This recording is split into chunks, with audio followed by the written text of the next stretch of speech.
Oke, beri aplaus buat Bung Jun dari SPBD. Mari kita beri kesempatan Bung Obon Tabroni. Bismillahirrahmanirrahim. Assalamualaikum warahmatullahi wabarakatuh. Waalaikumsalam warahmatullahi wabarakatuh. Pertama tentu kami atas nama rekan-rekan buruh Bekasi mengucapkan terima kasih atas kehadiran Bung Said Iqbal. Kita berikan aplaus untuk Bung Said Iqbal. Yang kedua, kita juga patut bersyukur hari ini telah hadir di tengah-tengah kita Mbak Rike Diah Pitaloka. Dan tentu hari ini buruh Bekasi bergerak meneguhkan sikap dengan kehadiran beberapa teman-teman serikat pekerja. Kita berikan aplaus untuk teman-teman FPBJ, teman-teman FKI, dan teman-teman FSPMI. Rekan-rekan sekalian, beberapa hari yang lalu Menteri mengeluarkan draft tentang revisi outsourcing. Ada beberapa hal yang perlu kita cermati berkaitan draft tentang penghapusan outsourcing. Yang pertama, tampaknya draft ini dibuat untuk melumpuhkan semangat kita. Tampaknya draft ini dibuat hanya untuk menyatakan bahwa pemerintah peduli. Ada beberapa hal dalam draft itu yang kelihatannya malah lebih jelek dari apa yang sudah kita dapat sekarang. Yang pertama, dalam draft itu jelas bahwa perusahaan hanya berkewajiban untuk membuat alur diproduksi. Artinya, pada saat perusahaan membuat alur produksi, maka ketika itu juga dia boleh melakukan outsourcing. Yang kedua, yang ini yang menyakitkan kita semua. Ada kewajiban dari pengusaha ketika ingin memperlakukan sistem outsourcing di perusahaan masing-masing. Perusahaan wajib untuk mensosialisasi. Sekali lagi, bahasanya adalah sosialisasi. Apa itu sosialisasi? Sosialisasi itu hanya satu arah. Dari perusahaan kepada kita, teman-teman pekerja. Kemarin sudah kita nyatakan bersama, buruh bukan ibu-ibu PKK. Bahasa sosialisasi adalah sosialisasi KB. Sosialisasi apa kemarin ada yang bilang? IUD, apalagi tuh? Sosialisasi PKK, segala macam itu. Dia mau masak. Kita berharap kalau pemerintah serius, bahasanya bukan sosialisasi. Bahasanya bukan membuat alur. Stop semua sistem produksi yang berkaitan dengan outsourcing. Atau kalau tidak memungkinkan, bahasanya adalah musyawarah. Prinsip musyawarah adalah prinsip kerjasama dengan kedua belah pihak. Prinsip musyawarah bukan prinsip satu arah dari pengusaha kepada kita. Tapi pada saat kita menyatakan tidak setuju dalam musyawarah, maka outsourcing tidak boleh diberlakukan di perusahaan tersebut.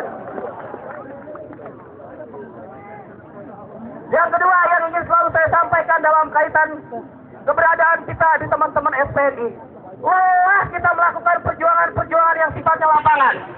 Sampai kita menggerobak pabrik-pabrik yang menggunakan outsourcing. Bagi SPNI, kita sudah teguhkan semangat kita. Tahun depan kita kuasai legislatif. Akan datang kita kuasai eksekutif.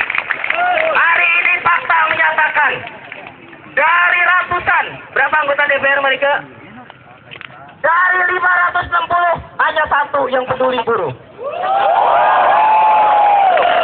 Jumlah buruh di Indonesia tidak kurang dari 30 juta buruh formal. Hanya dengan satu orang kita bergantungkan nasib kita. Tidak ada pilihan lagi bagi kita, terutama teman-teman SPMI. Kita sudah teguhkan semangat kita. Perjuangan dari pabrik, kita akan lanjutkan ke perjuangan publik. Isu-isu kita ke depan bukan hanya isu tentang outsourcing. Tuntutan kita ke depan bukan hanya tuntutan tentang upah. Buruh adalah bagian dari masyarakat. Wajar ketika kita minta pendidikan murah. Wajar ketika kita minta fasilitas kesehatan gratis. Wajar ketika kita minta infrastruktur di Bekasi dibenahi. Wajar ketika kita kritis terhadap pola-pola yang dilakukan oleh pemerintah. Birokrasi yang berbelit. Dan itu semua berdampak kepada kita semua. Baik rekan-rekan sekalian, kita masih ada beberapa rekan kita yang ingin menyampaikan orasi. Saya persilakan. Siapa Bung Nurdin? Setelah ini. Mahasiswa. Oke, kita berikan kesempatan kepada aliansi BEM Jawa Barat. Kita berikan aplaus dulu. Jawa Barat. Silakan. Makasih semuanya. Billahi taufiq wal hidayah. Wassalamualaikum warahmatullahi wabarakatuh.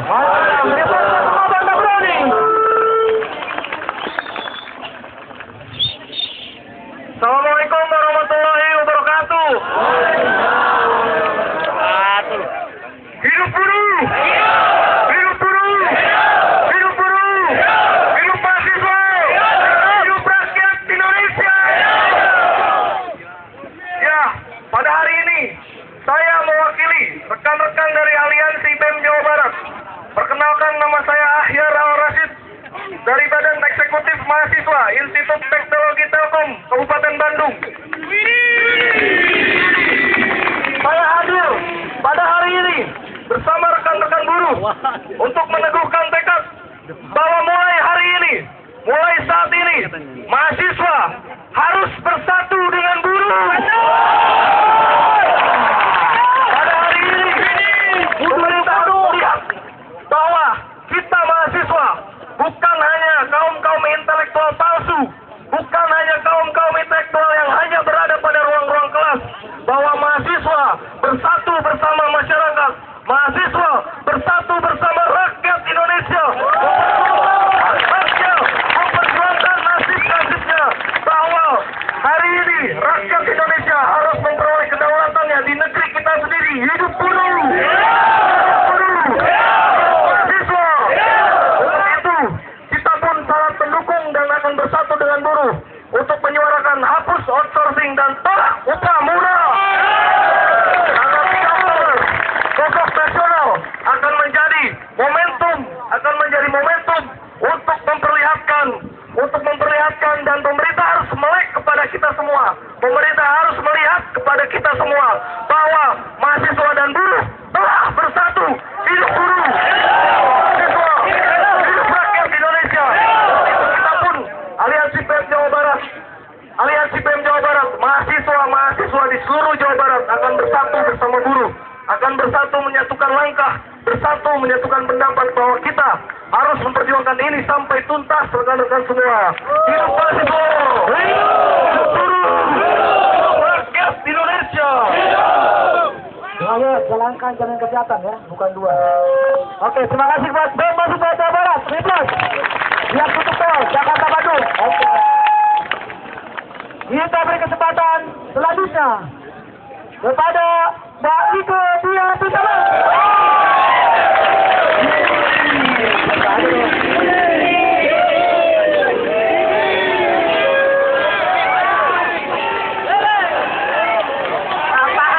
Bapak udah ketawa.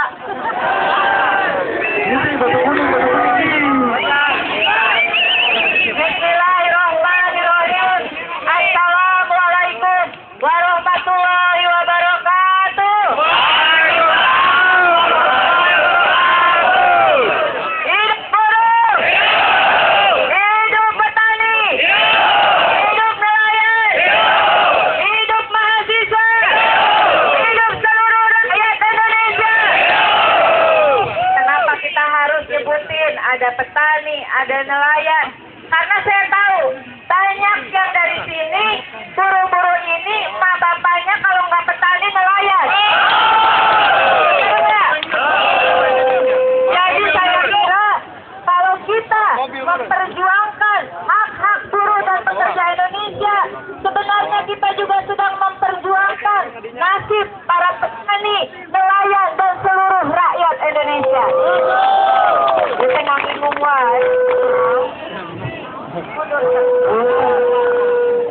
Mundur, saya mundur. Tukang tarik.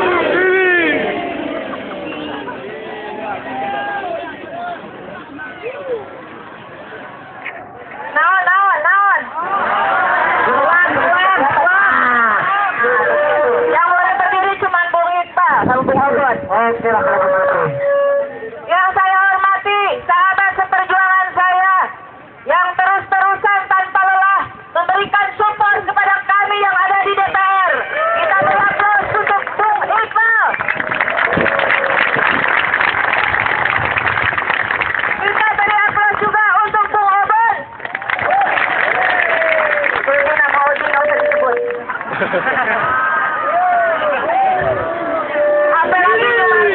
susah.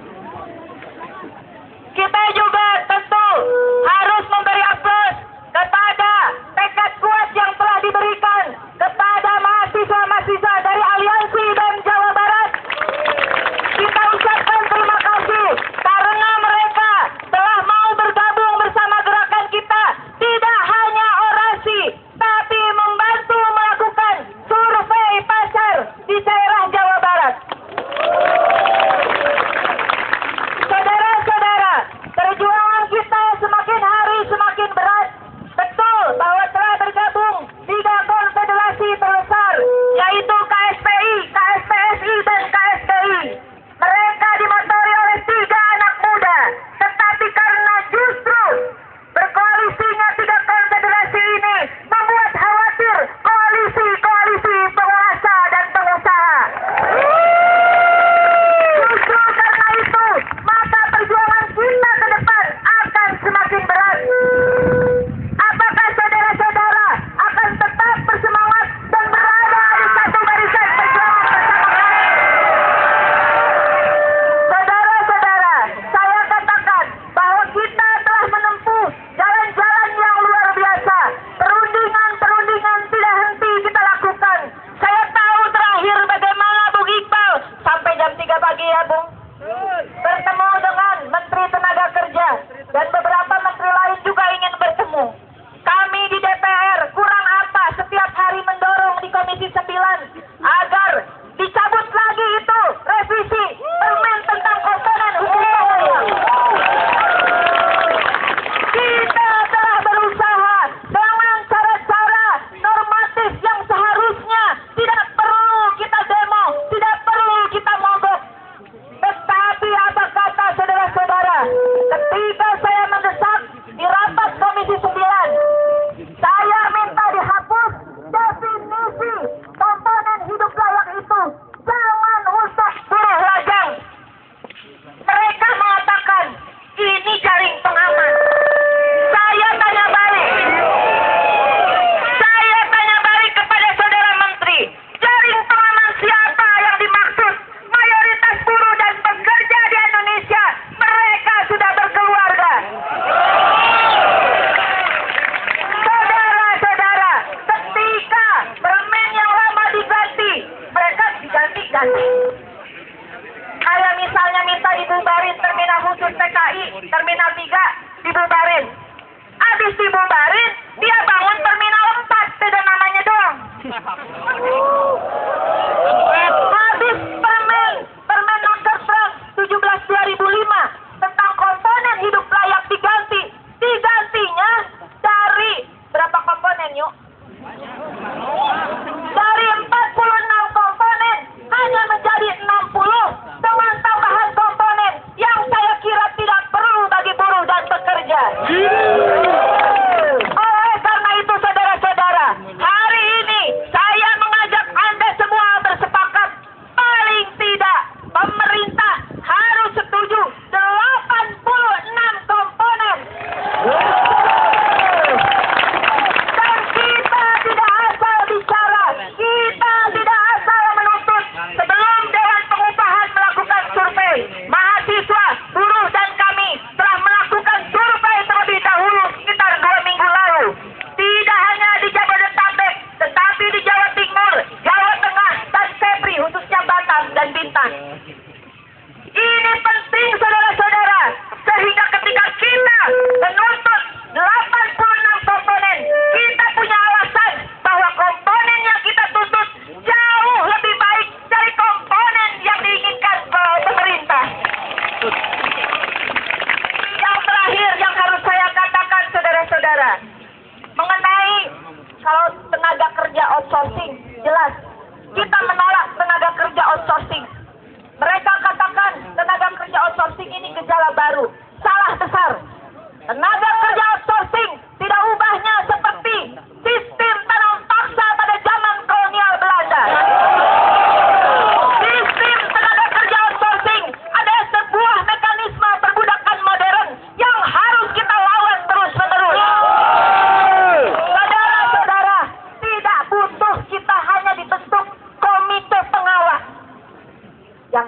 komisi pengawas outsourcing. Pengawas tenaga kerja aja jumlahnya dikit ya. Kerjanya belum jelas, anggaran yang dikeluarkan udah pasti. Duitnya dari mana? Dari APBN. APBN duit siapa? APBN duit rakyat. Dan mayoritas 70% lebih adalah hasil dari pajak. Pajak dari siapa? Yang bisa bayar pajak hanya orang-orang yang bekerja. Ya. Jangan bayar Yang terakhir yang ingin saya katakan, kita sedang terus mendorong jaminan kesehatan bagi seluruh rakyat pada tanggal 1 Januari 2014. Hidup rakyat Indonesia. Pemerintah belum apa-apa sudah mematok duit 25 triliun. Pak Daud, udah pernah lihat belum? Sama. Duit itu Dit, bukan bulu Dit. 25 triliun dan itu uang Anda semua. Tanpa jelas berapa data penduduk yang harus di cover. Udah on apa on? Benar. Mereka ingin melakukan uji coba jaminan kesehatan bagi rakyat pada tahun 2014. Bagi saya ini tidak sopan. 2014 itu harus mulai, bukan uji coba. Kalau mau uji coba, 2013 anggarannya ada. Kemarin malam saya perjuangkan Bang Iqbal. Yang tadinya katanya ditanggung 86,4 juta yang akan dapat kartu Jamkesmas. Saya bilang, itu cara ngitungnya begini, biarin dikit lah, biar nggak OOS kita semua ya. Cara nentuin kartu Jamkesmas, ada 19,1 rumah tangga miskin, katanya, kira-kira. Dikaliin 4, karena satu keluarga katanya 4. Oke. Coba kaliin berapa? Ya kurang lebih. Kurang lebih 76,4 juta jiwa. Oh iya. Itu yang dapat Jamkesmas ya. Noren. Kemudian sekarang ada data baru. Rumah tangga miskin itu 25,2 juta. Dikali 4 berarti harusnya 100,8 juta yang dapat kartu Jamkesmas. Tetapi pemerintah bilang hanya ditambah 10 juta. 86,4 juta. Nah, kumaha tah? Kumaha ngitungna? Itu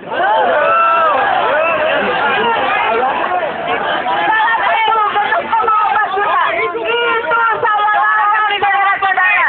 Dan saya minta dukungan Anda semua. Minggu depan adalah penentuan apakah kita bisa mendapatkan kartu Jamkesmas bagi 100,8 juta rakyat Indonesia. Jangan mau dibohongi. Duit-duit Anda semua. Anda itu uang rakyat. Karena itu tidak ada rakyat yang disubsidi. Yang disubsidi adalah pemerintah dan anggota dewan saya. Itu yang terakhir ingin saya katakan, saudara-saudara. Mohon bantuannya. Karena kalau kita bisa mengajukan anggarannya tuh, aduh, nggak banyak lah. Lebih sedikit dari yang dikorup kasus Senturi atau Hambalang. Dan itu duit rakyat. Satu orang 6.500 per bulan. 6.500 perak, masa negara nggak sanggup sih? Sanggup. Apakah kita bisa memperjuangkannya? Sekali lagi saudara-saudara, mulai hari ini kembali rapatkan barisan. Hapus tenaga kerja outsourcing. Tolak politik upah murah. Jaminan kesehatan bagi seluruh rakyat.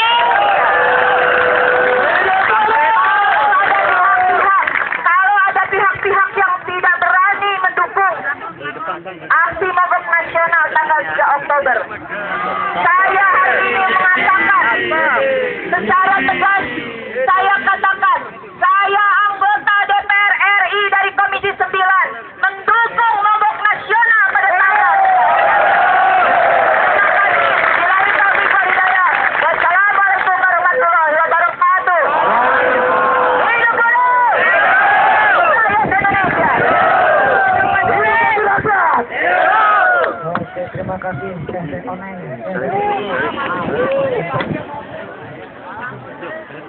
Jadi pada kawan begini ya. Oke. Orasi selanjutnya dari Kapolres on the way. Kita akan kedatangan Kapolres. Kita sambut dulu musik bersama-sama.